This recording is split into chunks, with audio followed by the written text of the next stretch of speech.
Well, good afternoon and welcome back to day 2 of the Lab West My Next 2025 podcast. And our Thought Leadership podcast this afternoon is sponsored by Roth Loxton.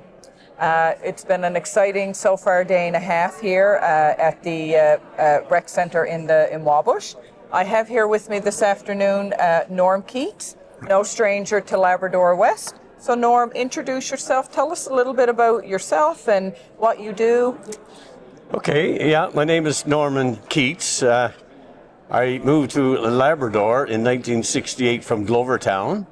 I worked in Churchill Falls, from Churchill Falls to Gagnon, Quebec, and from Quebec back to Goose Bay, where I worked with the linerboard long before you were born.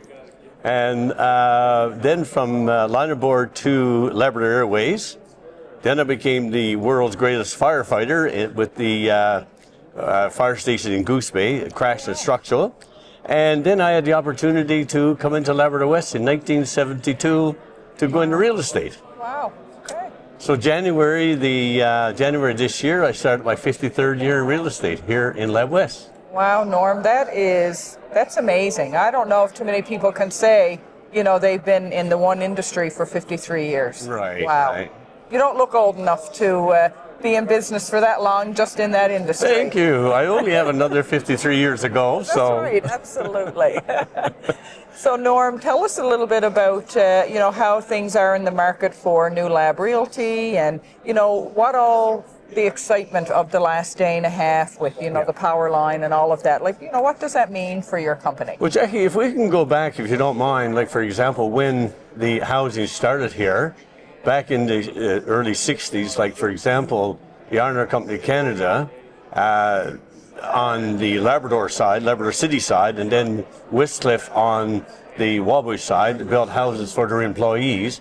And in 1960, for example, they put in 190 units to house their employees. Then from 1961 to 1980, there was over 2,300 housing units erected here for the private sector plus their employees.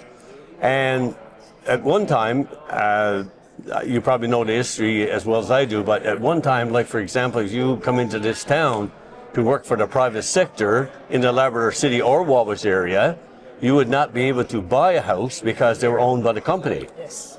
Now, in 1972, a young lawyer by the name of Ed Hearn came in town, and of course, the young fellow wanted to make a name for himself.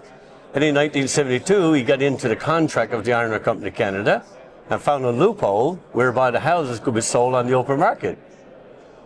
That was great for the residents of Labrador West, but of course, he wasn't very popular with the Iron Company Canada. Yeah. But that's where it all started then, and like I said, I started in 72, and I saw the ups and downs and everything else, the valleys and the peaks and that, but I was the only one that stayed. I was the only real estate agent that stayed in Labrador West, and like I said earlier, I'm looking forward to a longer time here. I have no intention of retiring. As long as I got my health and strength, I will be in real estate. I just love what I do, and I love people, and I love. And what I've done, Jackie, too, to recognize the what should I say, the appreciation, I guess, of the people that put me where I am today. I dropped my commission from 5% down to 2%. So if you were selling a house in Labrador City now, for example, I would give you 2% because. Wow.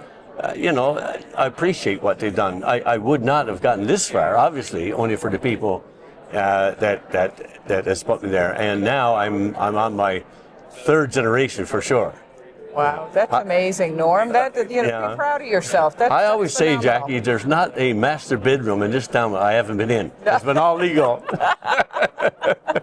Wonderful. So what is the housing market like here now, Norm? Is there much availability? Tell us a little bit about that. This time of the year is a slow time from November, December, January.